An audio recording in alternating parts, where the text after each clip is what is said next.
Perkenalkan, nama saya Dominic Valen Serafino dari kelas 8D nomor absen 9. Hari ini saya akan mempresentasikan karya tulis saya tentang unsur intrinsik novel Perahu Kertas karya D. Lestari. Karya tulis ini disusun untuk memenuhi syarat penilaian akhir tahun 2020-2021. Unsur intrinsik yang pertama yaitu tema. Tema adalah dasar dari sebuah cerita, ide pokok dari sebuah karya. Ide pokok ini digunakan untuk mengembangkan cerita. Tema biasanya didefinisikan sebagai tentang sebuah novel. Tema yang diambil dari novel ini adalah tema sosial yang mengisahkan persahabatan dan pendidikan. Yang kedua, tokoh dan perwatakan.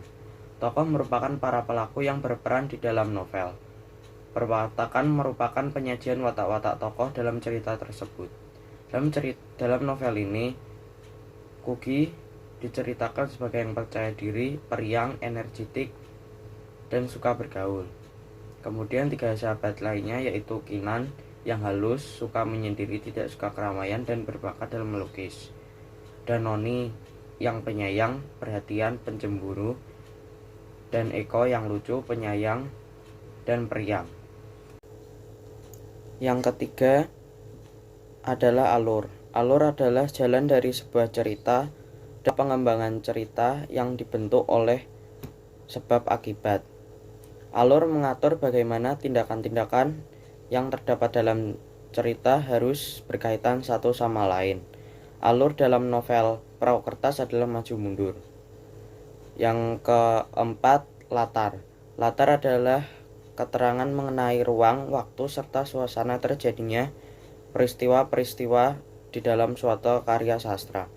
Atau definisi latar yang lainnya adalah unsur intrinsik pada karya sastra yang meliputi ruang, waktu, serta suasana yang terjadi pada suatu peristiwa di dalam karya sastra.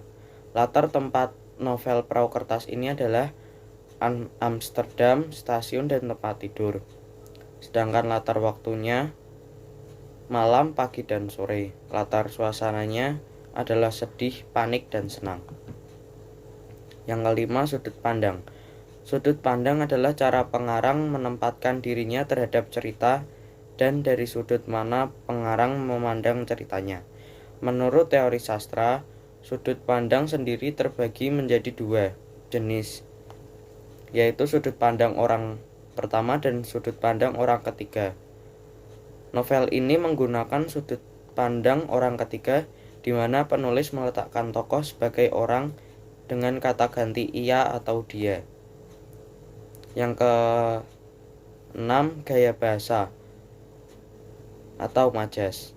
Majas atau gaya bahasa adalah pemanfaatan kekayaan bahasa, pemakaian ragam tertentu, memperoleh efek-efek tertentu, keseluruhan ciri bahasa kelompok penulis sastra, dan cara khas dalam menyampaikan pikiran dan perasaan baik secara lisan maupun tulisan. Bahasa yang terdapat dalam novel Perahu Kertas adalah simile dan personifikasi. Yang ketujuh, amanat. Amanat merupakan pesan pengarang kepada pembaca melalui karyanya. Amanat disampaikan agar pembaca dapat menjadikan contoh dalam kehidupan. Amanat dari novel Perahu Kertas ini adalah ada banyak cita-cita yang ingin kita wujudkan, tetapi tidak semua cita-cita tercapai. Juga kita harus bijak dalam menentukan sesuatu. Dan kelebihan dari novel ini adalah novel ini memiliki sampul yang menarik dan simpel. Buku ini cocok untuk dibaca di kalangan remaja dan isi novel yang menarik dan remaja.